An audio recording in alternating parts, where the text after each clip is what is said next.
Voilà, donc on se retrouve pour le comparatif. Alors on va tester déjà une fonction très importante entre les deux iPads, c'est la carte Wi-Fi. Donc comme celui-ci est résolutionnaire, c'est ce qu'on va vérifier tout de suite en regardant une vidéo sur YouTube. Par exemple celle-ci, que je prends au hasard bien évidemment. Donc comme vous voyez là, le chargement a déjà commencé sur le nouvel iPad, alors qu'à gauche on a encore du mal. Donc là on peut déjà avancer, etc. Et là ça commence seulement maintenant. Donc on va remettre l'introduction, on va tester le son entre les deux. Donc on va mettre à fond celui-ci, je le décale un peu.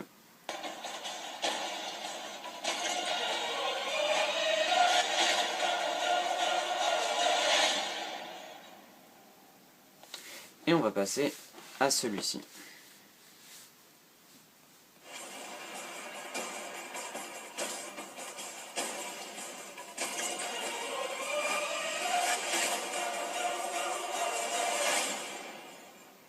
Donc comme vous pouvez le voir, on dirait un espèce de son surround, donc avec résonance. Donc on va passer au second test dans Safari. Donc, comme vous pouvez le voir, niveau couleur aussi, on va pouvoir comparer. Ici on a un écran qui est vraiment blanc. Ici blanc mais légèrement cassé, si on peut dire ça comme ça. Donc on va faire le test tout de suite sur un site pour voir la différence pour le zoom. Pour ce site-là, par exemple. Donc niveau chargement, celui de droite, comme vous pouvez voir, est aussi bien plus rapide au chargement, même si c'est en Wi-Fi. Donc on va zoomer, par exemple, ici on peut voir les lettres vraiment très détaillées, alors que si on zoome ici, c'est pas très joli. Quand au bout d'un certain moment, on commence à voir les pixels. Par exemple sur le titre ici, là c'est vraiment très clair, il n'y a pas de débordement, etc. On va essayer un autre site, bien évidemment, que tout le monde connaît normalement, d'un célèbre journal français.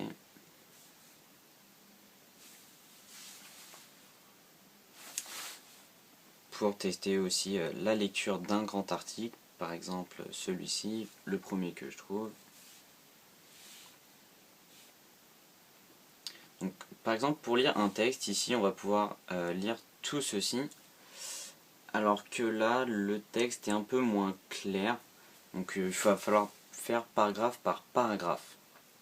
Donc ça c'est pour ce qui est de l'affichage. Ensuite on va tester la rapidité des applications. Donc par exemple le lancement de l'App Store, hein, c'est une application simple. Si on les lance en même temps, celui de droite est toujours plus rapide, bien évidemment avec la connexion, ça change pas.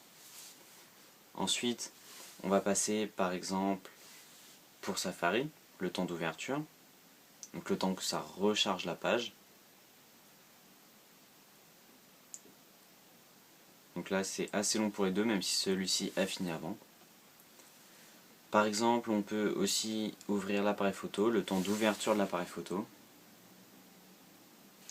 Donc là, on va recommencer parce qu'il y a eu le flux de photos qui s'est mis en route. Donc si on les lance en même temps, le temps qui s'ouvre, donc celui de gauche s'ouvre toujours un peu plus rapidement, c'est